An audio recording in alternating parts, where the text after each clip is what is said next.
My name's Ade Adepitan. I kind of see myself as the kid who never gave up. Until the age of 3, I lived in Lagos, Nigeria, and I contracted polio at 6 months. And polio affected me in a way that it meant I was unable to walk without the use of calipers, which were like iron rods which the doctors put into on my leg and connected to my shoe.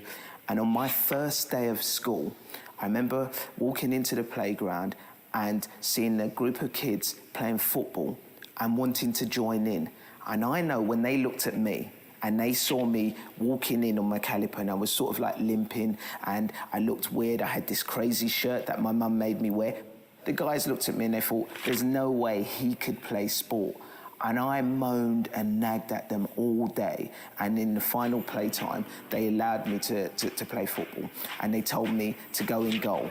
And I remember within the first couple of minutes, the best footballer in our school blasted this ball. And I managed to jump to one side and save what was going to be a goal. And the playground went quiet after I saved it. And I went from this crazy-looking, weird kind of kid to this sporting hero in one afternoon just because of that save. And that moment changed my life. The Britons are in the right place there. Inspirational people are really important in your life.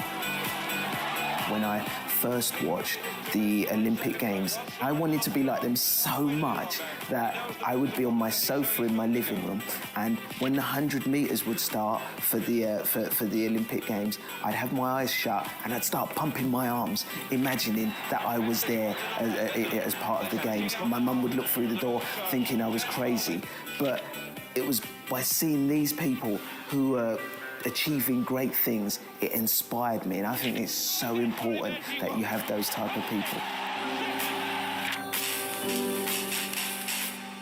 I got into wheelchair basketball by total luck. I saw some guys from the Great Britain wheelchair basketball team, and they were training, and they were amazing. They totally changed my ideas, my perceptions, because they were in these funky, amazing wheelchairs. The wheels were angled like that. They were doing wheelies. They were spinning around. They were shooting three-point shots. They had massive muscles, you know, and they were doing things that my friends at school would only dream of doing. And that moment is when I looked at them and I thought, this is what I want to do. This is where I want to be.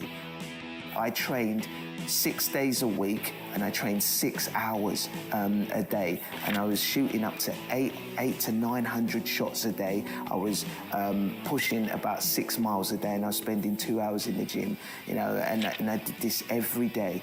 And when I finally got selected for the team, you know, it was just one of the best moments of my life.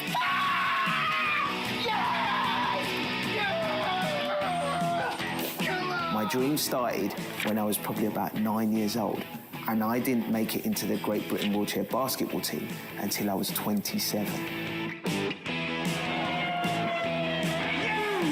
got it, and Great Britain are through to the semi-final, 62-59. And what it was like getting on that rostrum and having the medal put around my neck and looking at all my other teammates and seeing that we'd done it together. That's also something that's really special. You know, winning a medal and winning it for yourself is great, but knowing that you've gone through all of this and you've gone through all of that heartache with another group of people, it's just special. It was the best moment.